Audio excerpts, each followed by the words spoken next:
Jaga budget mar sirkal Margaret Nyakang'o ywak ni counties tiyo kod omenda mathoth e chulo jotije mag osara kod omenda mambalang'.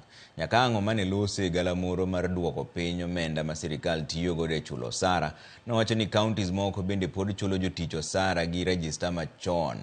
Chris Owino nigi ler mar wachni. E odiochieng' mar ariyo mar galamoro ewi kwan omenda ma sirkal tiyogo e chulo jotije mage osara ka ipimo kod yuto mage, jachan budget maduong' mar sirkal Margaret Nyakang'o ywak ni counties tiyo kod omenda makore lach e chulo osara kendo weyo omenda mapuot ne weche mag dongruok. Averagely, we are saying that the county governments played about an average of about 41.9 if we look at the 3 years.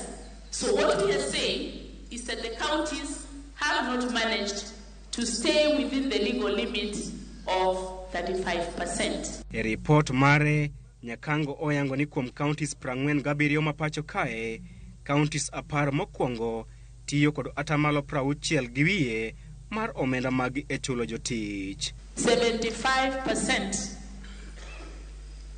of all your money going to personnel emoluments leaves you with only 25% for the rest of the recurrent and the development. That's how bad the situation can go. County Makitui tiyo gi atamalo 75 mar budget mare e chulo osara kod mbalang' gino maweyo dongruok gi atamalo 35 kende. Counties mamoko gin Kisii, Garissa, Busia, Nyamira, West Pokot, Machakos, Embu, Nairobi kod Wajir. Report makamano lero ni omenda ma counties keto tenge e chwalo chenro mag dongruok osebedo kadok piny e kinde ma omenda mag chulo osara kod omenda mambalang' to osebedo ka idho malo higa ka higa. And we can see that the personnel emoluments have been growing by the year. In 2021, we spent 176, and that is, I said, in millions. And then we went to 190, and then to 195. So it's been growing. Hikomo mar ganario gi prario gachiel, counties ne oketo tenge bilion 116.7 ne chenro mag dongruok ka osara kod omenda mambalang' to ne omi bilion 176.3.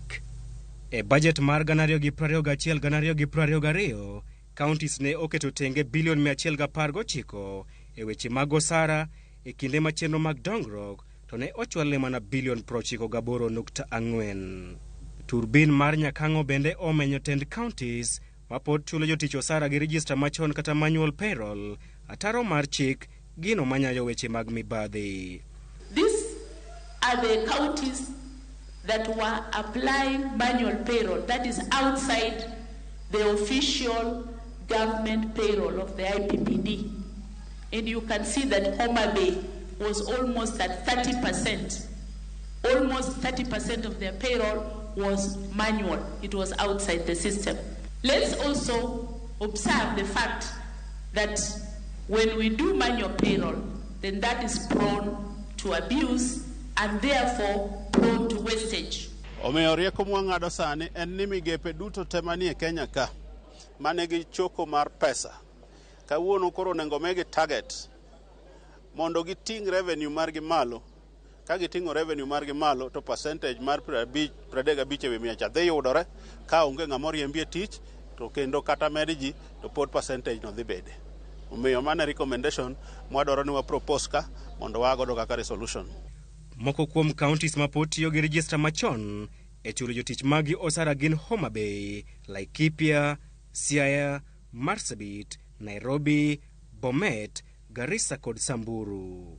Galamoro makamano madhi nyime karomo mar Bomas of Kenya idhi loro chieng' tich adek kod jatend piny William Ruto. Jachan budget maduong' mar sirkal Margaret Nyakang'o oywago omenda makore lach ma sirkal mag counties tiyogo e chulo omenda mambalang'.